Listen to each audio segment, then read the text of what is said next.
Hery as like a Jace guy, you know? So we'll have to see what they end up picking for him here, as Pantheon is open, and guess who's got global pressure? The guy who loves that. Climber denied the Nocturne again in the second game of this series, but you know what? He's got it in grand supply with that Grand Starfall. OMG, yes. Looking down the list of jungle prospects now that the Pantheon is gone, you can go for the Xin Zhao later on, but might as well try and snag up some more priority picks. Hey, look! It's our game 1 draft that we predicted, the Lucian Melio. Just arrived the game late. Yeah, it arrived a game late, so does that mean we're gonna see the Zac in game 3? If there is a game 3, we might be foretelling what happens before it happens, Mark. It's an oracle. It's an oracle spinner. As continuing onto the picks here, Lucian Melio, obviously known for their aggression in the lane and just being able to unlock the Lucian in the 2v2s, but Lucian very low in the range department. So that does mean that in response, Ultra Prime are going to go for the Caitlyn Bard. So not only does this give you the roams with the Pantheon, but also gives you the ability to bully out a little bit this Lucian early on and provides you push for the Pantheon if Climber does want to look for aggressive plays here. So I like what Ultra Prime have kind of set themselves up for. Obviously, we still don't have any, big magic damage users on Ultra Prime. And I would also like to see another source of engage to pair up with the Pantheon. This is something that we kind of highlighted a lack of for Rio going into game number 1, where he was the vibe but didn't have a lot of follow-up. And we saw it several times in that match, Mark. I think both of these teams need some secondary engage. The Gnar needs a buddy. The Pantheon needs a buddy as well. Yeah. Rio definitely looked uncomfortable being the only person with an engage tool on his side, and Moham is not going to provide it. He will provide good disengage for any AoE stuns, or at least stuns that could be threatening a carry's life on his side. The Aurora taken away from Haichao, as well as that Twisted Fate. So OMG more than likely to protect their counter pick for Haichao. We're going to slam that Xin Zhao that we alluded to before, since it did not get banned during the second phase. But Ultra Prime, yeah, let's go. Let's go.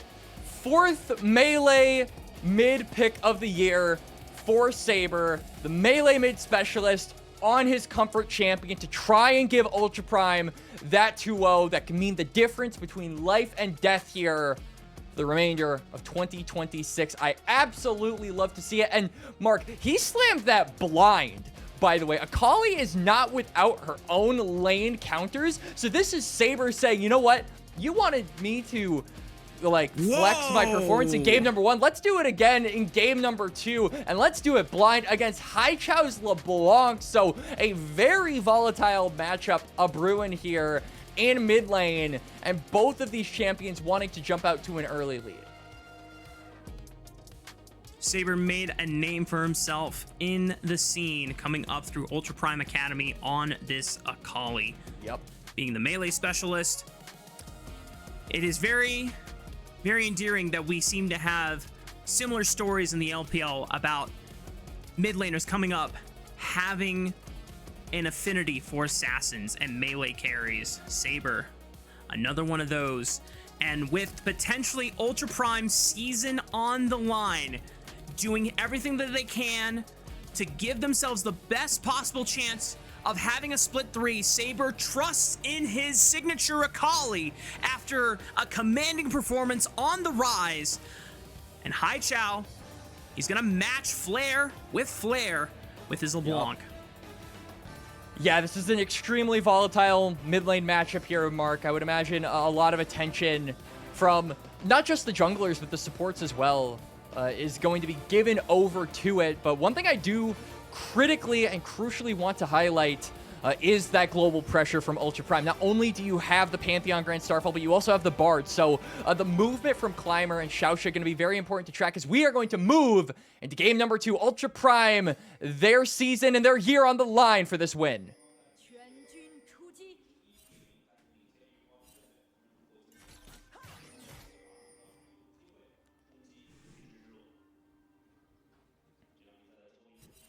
This game 2 definitely deserves a lot more Gios, but the Gios are here in our heart, Quax. As once again, we see some potential bot lane scrapping, but OMG's bot lane duo keeping their distance, respecting the power of that Bard Electrocute early on, and not allowing Hena to get those lethal tempo stacks rolling.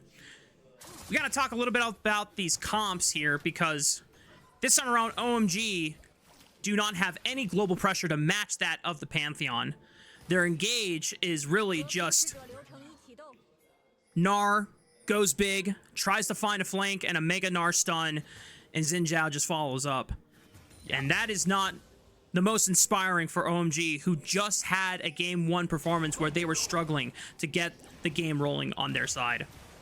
Now, to their credit, they do have a few more safety nets than they did in game number 1. They've got the LeBlanc to look for the flanks as well. So even if Hery is kind of forced to play this front-to-back style on the Gnar, as he really is the only tank on the team, so he might be forced to kind of, you know, be that for the squad and just kind of front to back with the rest of OMG. Haichao can take over the burden of having to look for flank angles as well. So there is capitalization on the engage for all of the members of the top side here for OMG, which I think is, you know, much more than they had in game number 1. And on top of that, if they do get into a bind, as Rio is flashing over the wall, so he can get in position for this gank. He knows how important it was to get Photic and Moham off to a good start. Hena is now wondering, how the hell did he get here? He immediately flashes away from Rio.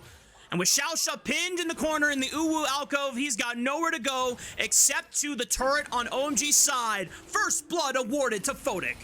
All right, Rio looking for a very audacious route there for a gank. It ends up paying dividends, though. XiaoXia does go down, and they also get the flash from Hena. So regank's definitely possible there for Rio. And on the other side, because Rio took his top side and then went for the gank, there's really nothing up for Climber. He does get the full clear off and will be ahead in gold and tempo, because Rio actually didn't get the assist from that kill either. So poor little Xin Zhao in that regard. But still, OMG jumping out to an early lead and putting the gold where it counts.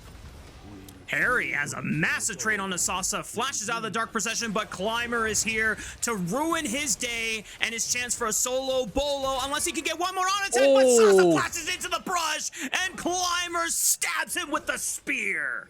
Yup, Climber with some really good wraparound pathing there, knowing that Rio isn't on the top side to answer, will help Sasa as well, pushing that wave, so it does give the York a pretty clean recall, even though he won't be the guy with the kill gold.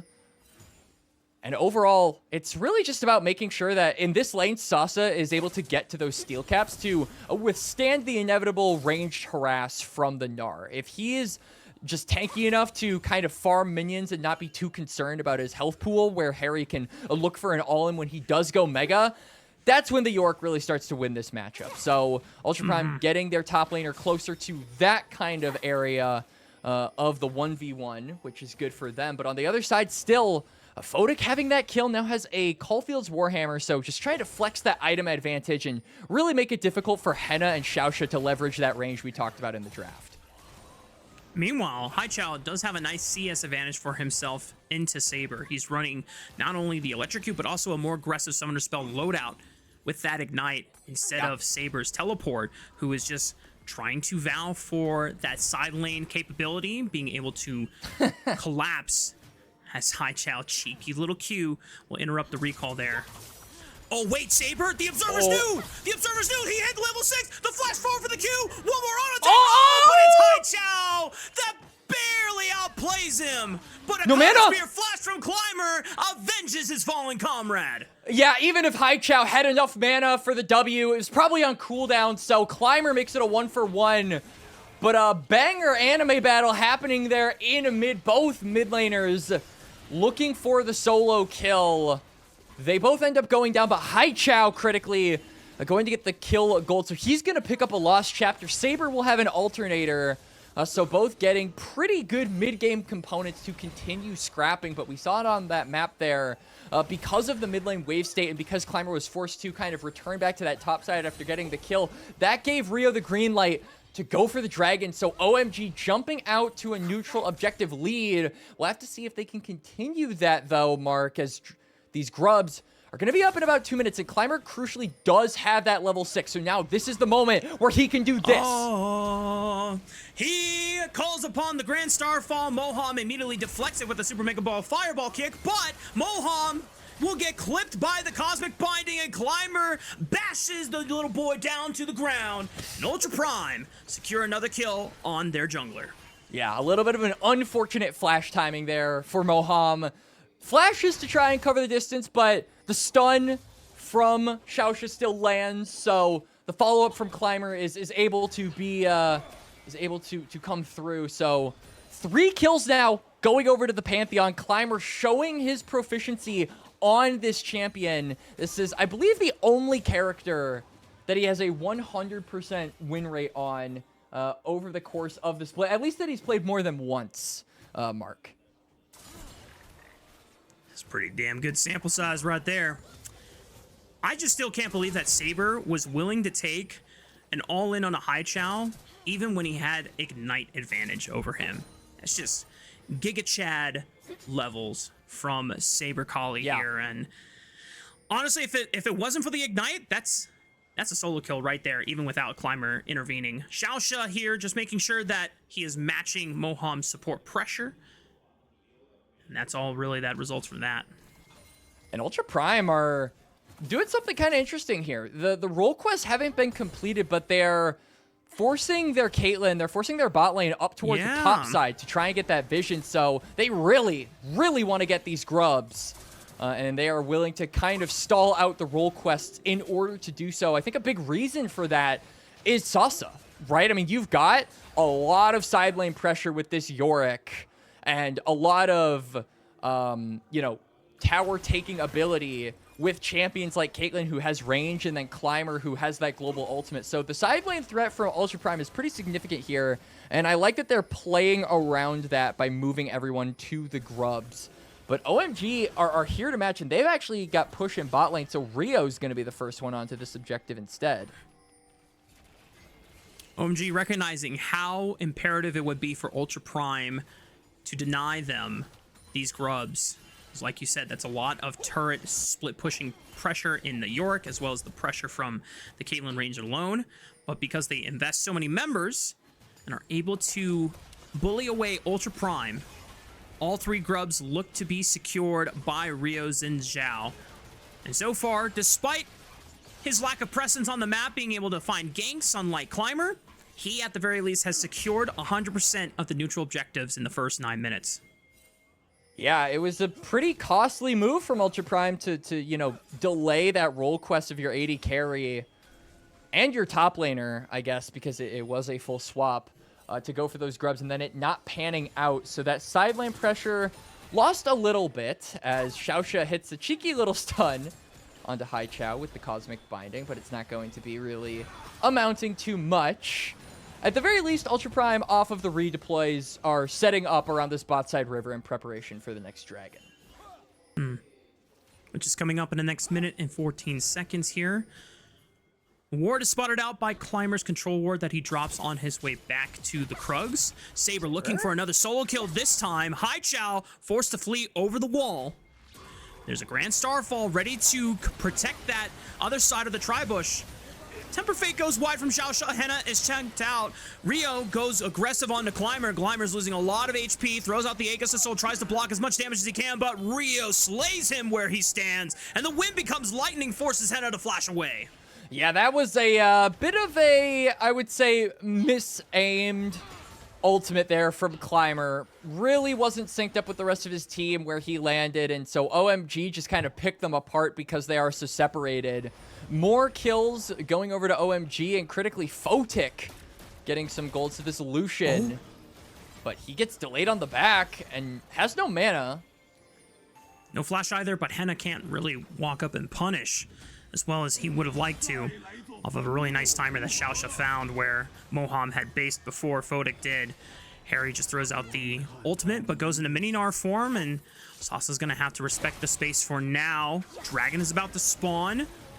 Haichao gets an assist from Moham, and Saber's gonna have to keep his distance. Yep. Oh, flash from Climber, I take that back! Oh! Saber and Climber immediately pounce onto Haichao in the face of Moham.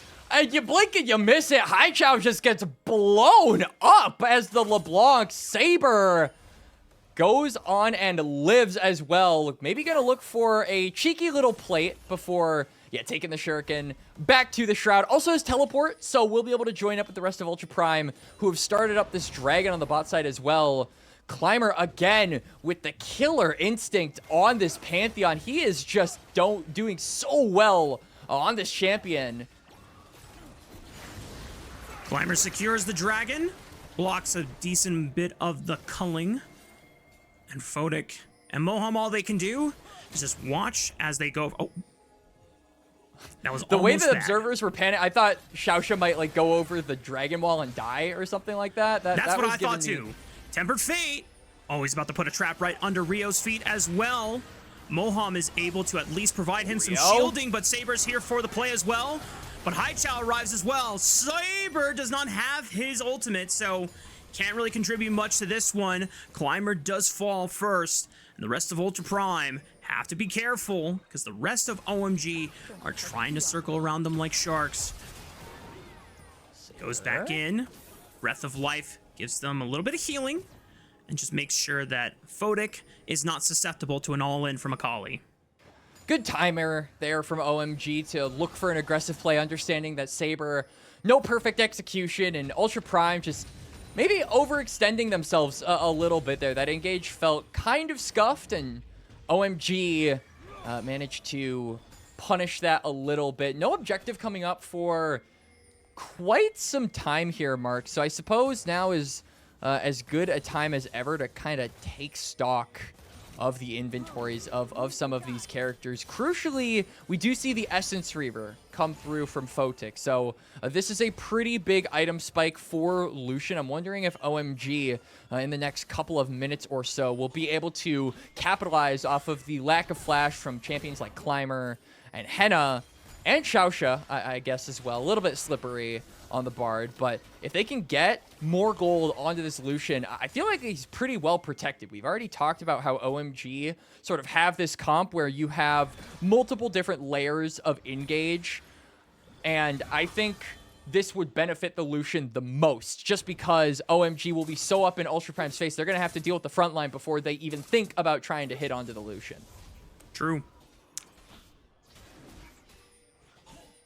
Being accelerated allows him to not only finish his first item, but also these tier 2 boots, which Gluttonous Greaves is an item, Quax, that on next patch I think is going to completely remove it from pro play indefinitely until I would agree with you, unless you've got like some niche cases, yeah. But this is these boots are really strong if you have like. I mean, they are very strong, but you need to get takedowns. You need to get to stack them up to make them efficient. Oh, Haichao. He knows something's up, but walking forward into a brush like that means that Saber can flash forward. Haichao trying to play the distortion mind games, but he just ends up walking back into the waiting arms of Saber and Climber, and he's ready to make another play with the Grand Starfall. He is cross-country. He is all over the map. Rio is waiting to see if he can jump onto Climber's face first. Takes a decent chunk. XiaoXia, nice cosmic binding, stuns him against the wall. The rest of OMG are ready to back him up, but there is no play to be had. Yeah, they've got to make sure that Climber is also available to move. He really just wants to collect plates because he's completely alone in the side lane. This is something that Akali hasn't really been able to do all game long. So Saber finally going to get some gold to himself. And I think Ultra Prime off the redeploy might be able to look for the Herald. OMG, though, I think understand this. They know the Akali wants better conditions before fighting, and also that public execution is on cooldown. So again, OMG have really just been tracking this ultimate from the UP mid laner, and anytime it's down, that's when they look to kind of go for an aggressive play or look to go for a neutral. And And it's at least given them any semblance of stability in this game, despite a lot of the kills going over to Ultra Prime. OMG have just under 1,000 gold advantage effectively on their side. Hery boasting a majority of that gold since he has been able to maintain a bit of a dominant laning phase and has extended it into the side lane. But now that Sasa has his Trinity Force completed, we'll see if the matchup changes somewhat ahead of this dragon, which is spawning in 30 seconds. Yep. And Saber is still on this top side, does have the teleport available. And this is where we kind of really get to hone in on the role of these assassin mids, because flank angles for the LeBlanc is something that we kind of highlighted as a want to see sort of thing from Haichao, and now dash from Photic. Breath of Life immediately used just to make sure that Climber could not keep Photic locked down like that. But he does take a large chunk of damage on his health bar, and I think just off of that play, Quax, Ultra Prime, get this dragon for free. Yeah, Photic going up a little too far, forces the ultimate from Moham as well. OMG are going to pop the Herald, but they don't have a wave to immediately back themselves up. Also, XiaoXia could, yeah, Herald, do that. Oh no.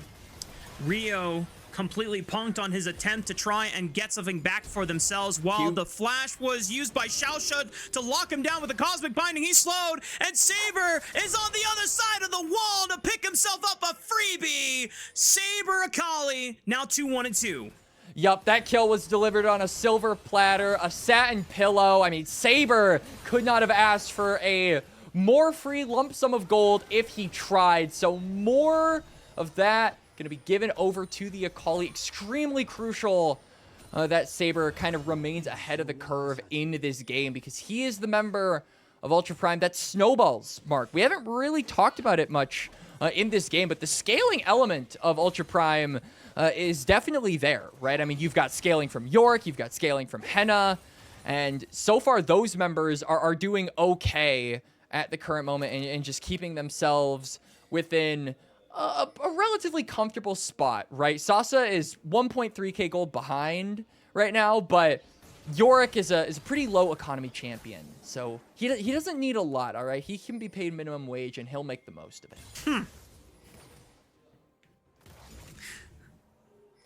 it. Does he get paid, by the way, because he's a gravedigger? I don't know a ton about the lore. No, I'm not sure. And I don't know how Gravedigger economy works either. Climber, though, needs to protect his own economy, making sure that he does not die preemptively before this crab, at least for the taking. There's no neutral objectives spawning for another minute and a half here. Climber's able to bully his way, and thanks to the priority from Sasa, Rio wants to force the fight, though. Haichao finds one tether with the chains, locks him down, but he blocks damage with the Aegis Assault once again. Teleport is coming in from both Hery and Saber, but Hery gets blown up! No chance to survive in Mini-Gnar form. Sasa wants to flash forward, looks for Rio, and Saber picks up another! The Ultra Prime Academy prospect, keeping Ultra Prime season alive off of his notable champion. Yeah, now Haichao has to run. Sasa. Oh, the ghouls. There's no ghouls. There's no ghouls. All right.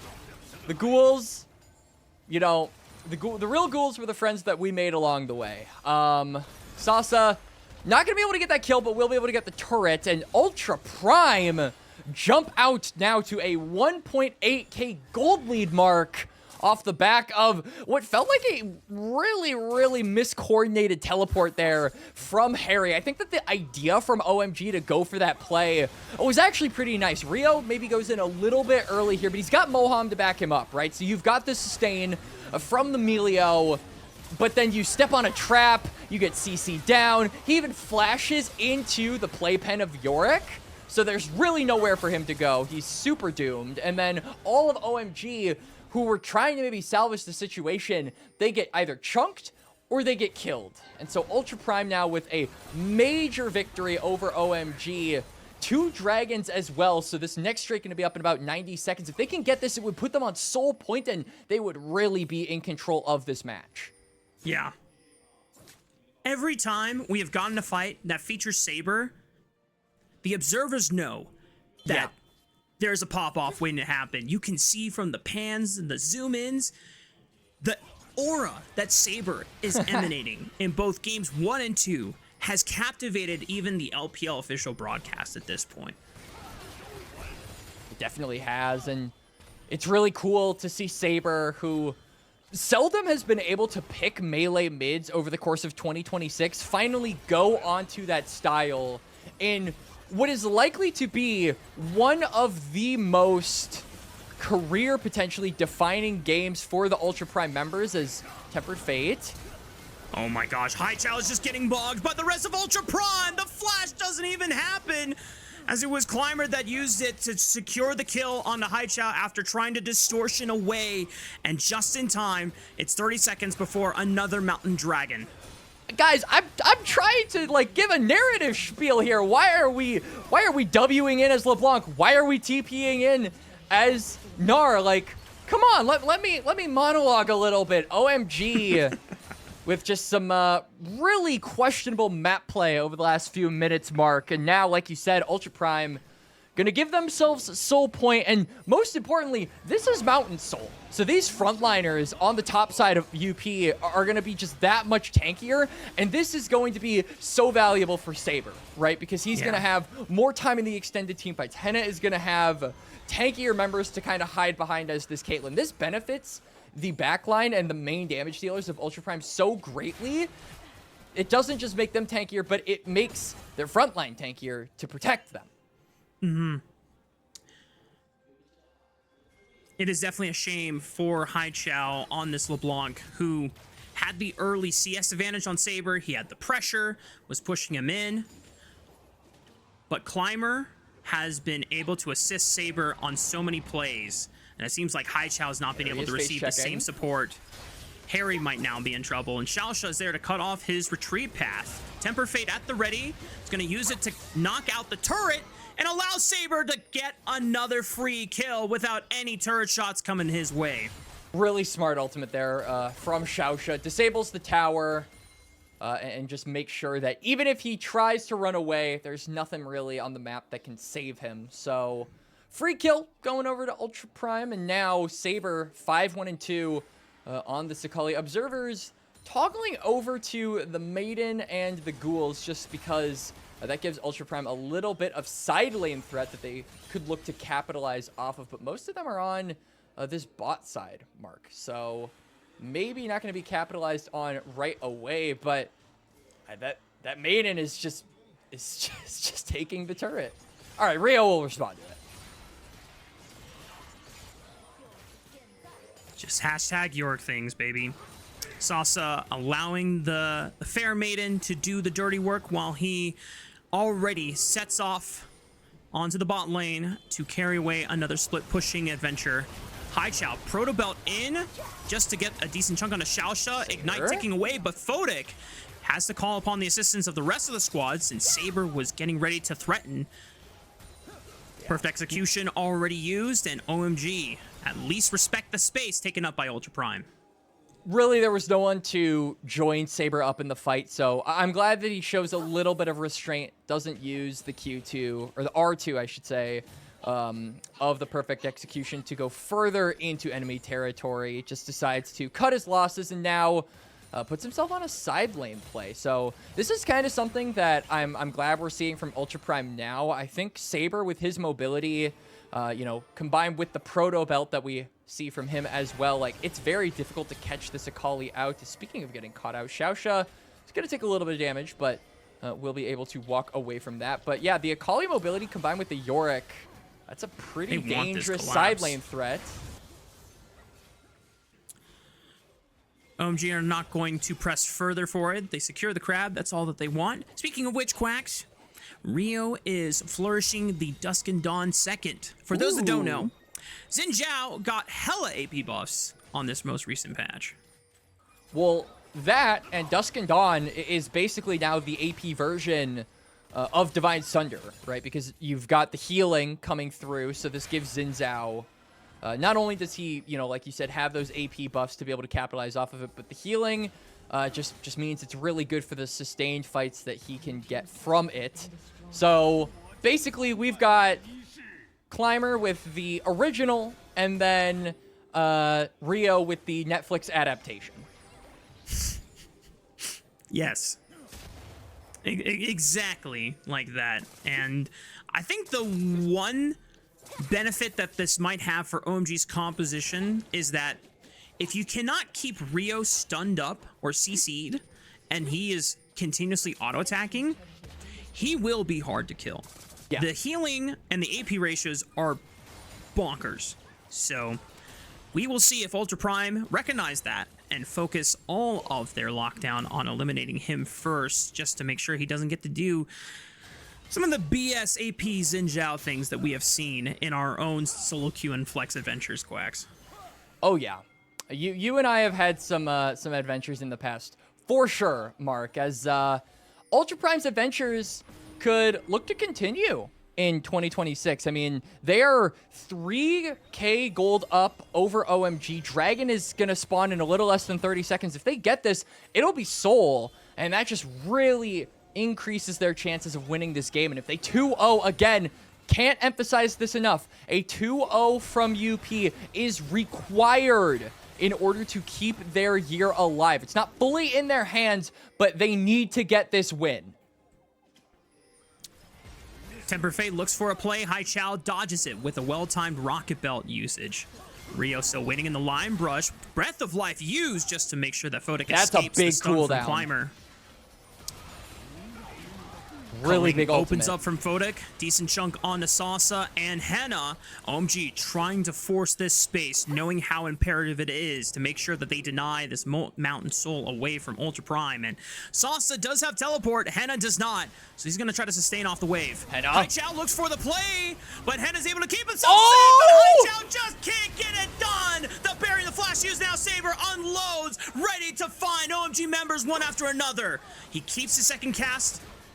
Done. On charge, waits for it. Shuriken backflips, he's out to safety, but Climber and Sasa are into the fray now. Hery's the first one to fall. Rio just might be next. He sends it into the backline. He finds Hena and gets a 1-for-1, but ends up going down anyway. And Fodak and Moham are trying to do everything they can to save this game, but they can't even walk past the damn blue buff, and Mountain Soul is secured for Ultra Prime. And you can see the facial expression on Haichao. Head in hands, looking for a play onto Hena. It backfires. OMG, they had the space required to go for the dragon, but Haichao wanted to try and eliminate the Caitlyn as a threat just to increase their chances. He ends up going down. Ultra Prime now with the soul. And just such an unfortunate turn of events for the OMG mid laner, and you can tell from the player cams that he absolutely knows the gravity of that play going awry. It's just I didn't even so see sad. The ult distortion right in front of him either.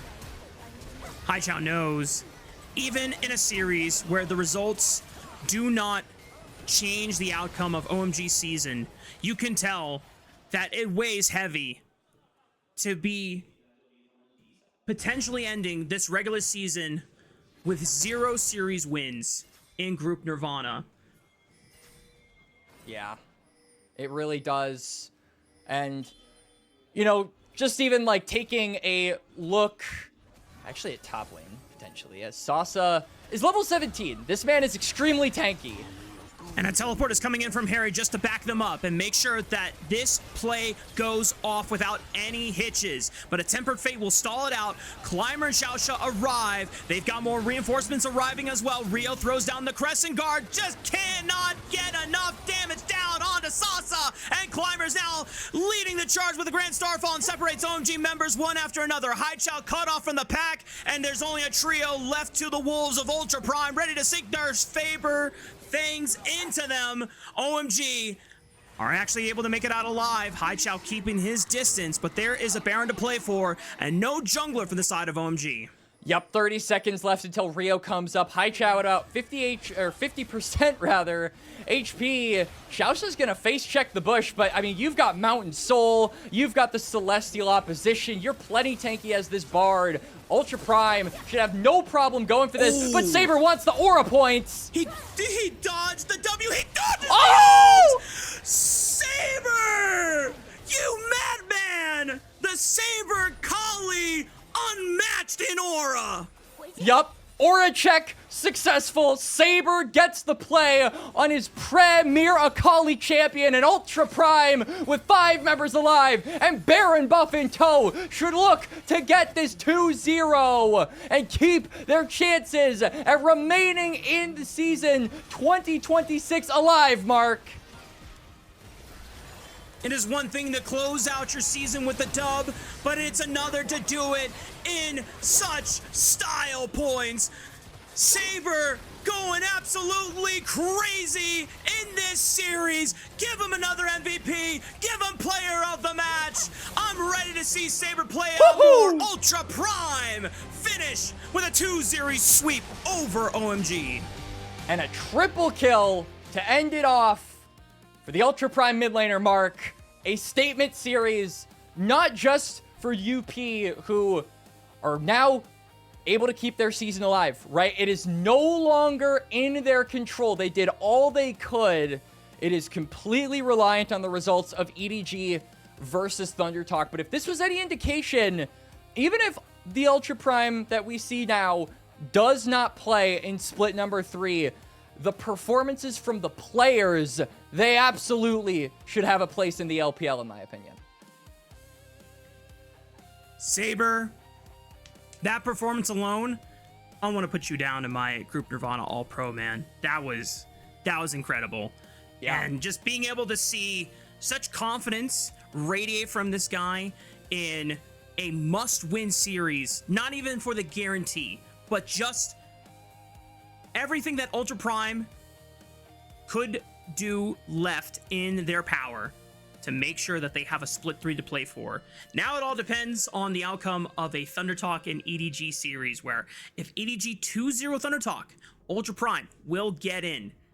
If there's even one game won by Thunder Talk, regardless if it is still a 2-1 series victory by EDG, Ultra Prime will not have a split 3. But I think Saber and the rest of Ultra Prime can feel not only glad, but Saber especially can be very proud of the performance that he put in today against OMG.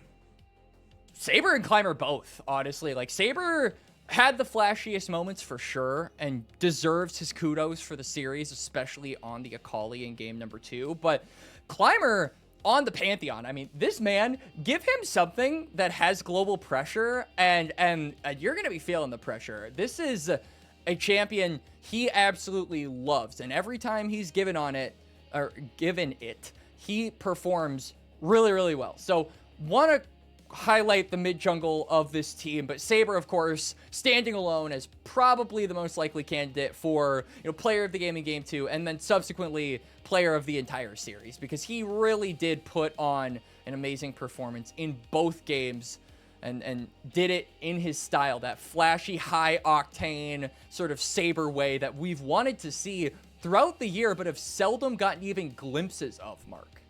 Yeah. Well, now that the series is over, Quax, and we potentially bid adieu to Ultra Prime's last series of the season, it all comes down to a series outside of their control. But we have some time before we get to eventually our post-game stats graphics, as well as who gets player of the game, who gets player of the match. There will also probably be a post-series interview as well. But I just really want to shout out Hery one more time.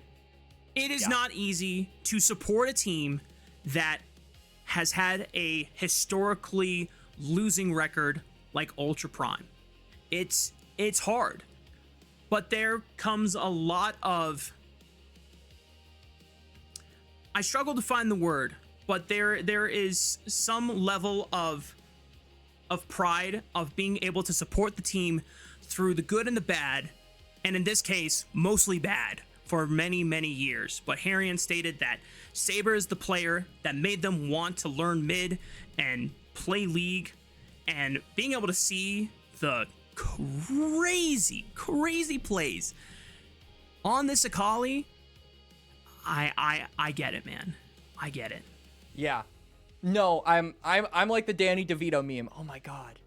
I get it. Like, yeah, I'm totally on board with you there, Mark. I think that, you know, this is a case where the light is just that much brighter when you're constantly trapped in darkness, right? I think that Ultra Prime have had situations and have had stints where things look really bleak, and more often than not, that is the case. But it makes wins like this where you get to save your season, where you get to kind of live potentially another day.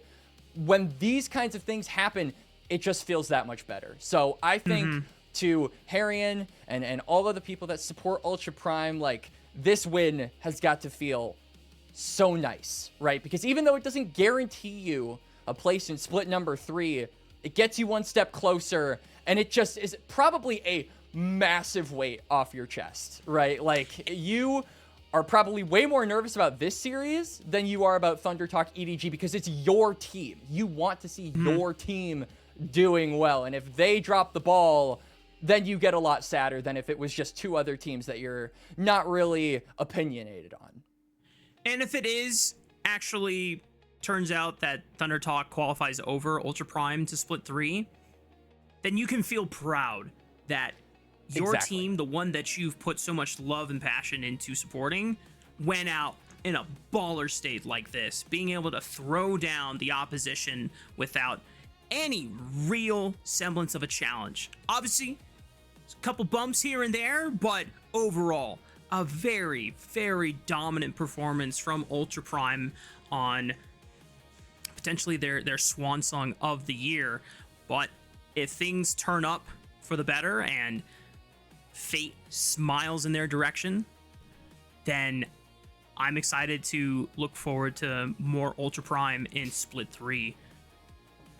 Dude, like, seeing the reaction from the coaches, like, this is hope core. Like, this is literally, yeah, like, I don't know. It's 5:45 a.m. in the morning for me. I'm like, I am awake. Like, I am alive.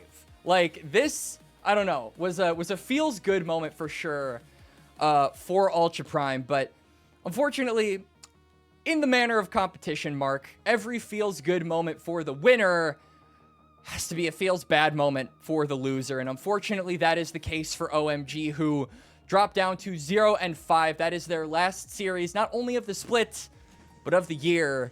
And gotta feel for the players, right? Pour one out for OMG. And particularly Haichao. I mean, just before the game ended, when he was looking for that flank onto Hena, you could see the reaction from him not being able to get that execution onto the Caitlyn. Just because, even though, like you kind of said when we were still in the game, Mark, even though your season is already decided, just being able to end the season off on a win is so good for the mindset and also just for your career going forward. And I think for the OMG members, I will be interested to see where they go from here, because I do think that that is a very interesting discussion that you guys kind of had last year, right? After they got eliminated the year before, where like, okay, where does OMG kind of go from here? That same question popping up 12 months later. Yeah, it's a tough perspective to have, and understandably so. Many teams are not going to look at players that just had a winless series season just come under their belt for the end of Split 2. But some of the players that were on the OMG roster last year, when they were disqualified from the rest of LPL, they made it out. They went on to other teams. You look at Moham, who is currently on LGD, and they were able to at least find other avenues, right? But obviously for Haichao, we talked a lot about him because we knew how, just from his social posts, how much this was affecting him and how he didn't really want to be associated with just being the guy that always loses. And we know how hard he works and how much time he puts into trying to win a game for his or win a series for his team. And unfortunately today was one of his weaker looks of the season. But you go back to that LGD opening series, that series was not Haichao's fault. He had an incredible Zoe game, and he was popping off as well on another champion that escapes me at the moment. Unfortunately, the rest of the series was just kind of escaping his grasp to control it. And for these players, this can be sometimes a thankless career to pursue, because when you're in this position, the pressure is on you, and it's a lot easier to be the ones criticizing and ridiculing them from a place where the pressure and the spotlight is not on them. You know, these are the guys that have to go through it and endure the pressure every day. They absolutely are. And yeah, my heart goes out to the OMG players. I from the bottom of my being and the bottom of my soul, hope that they land on their feet, because like you kind of said, Mark, this is in any place you are in the world, right? This is a tough career to pursue. This is an extremely competitive field. Go figure. Being a professional competitor is a competitive field. But I genuinely, like, it never feels good to end your season, to end your year off on a loss. And so, yeah, like, really wishing the OMG members the best, and hope we can see them again in the LPL. Maybe we'll see some of them in Split 3. You never know. Yeah. I think, just to, like, one last note for this esports. First of all, well-deserved. Saber with this player of the game will obviously be getting player of the match since he got both player of the games. Once again, a great way to end the season, or at least end the regular season for Ultra Prime, potentially their year, to at least feel some pride and just absolutely display some masterclasses on the champions that you have made a name for yourself. In Saber's case, Rise first game, his most played of the year, and Akali also being the one most notable on his come up, and pretty much now being the most tenured member for Ultra Prime that exists on this current roster. We hope the best for them, because in esports and in competition, where victory exists, heartbreak exists on the other side. So for Ultra Prime to be elated if they make it through, it would have to come at the cost of Thunder Talk. So there can never be everyone winning, Quax. Someone has to lose in order for someone else to win. But Ultra Prime did everything they could to make those chances a reality. But for us on the casting desk, me and Quax are ready to bid adieu, because our series is over. But we have the banger of all bangers. Our top two teams in the league, the two current titans of the LPL, are now going to throw down at Summoner's Rift. We're going to do a little caster swap, and we'll be taking a short break. When we come back, it's Top Esports and BLG after this.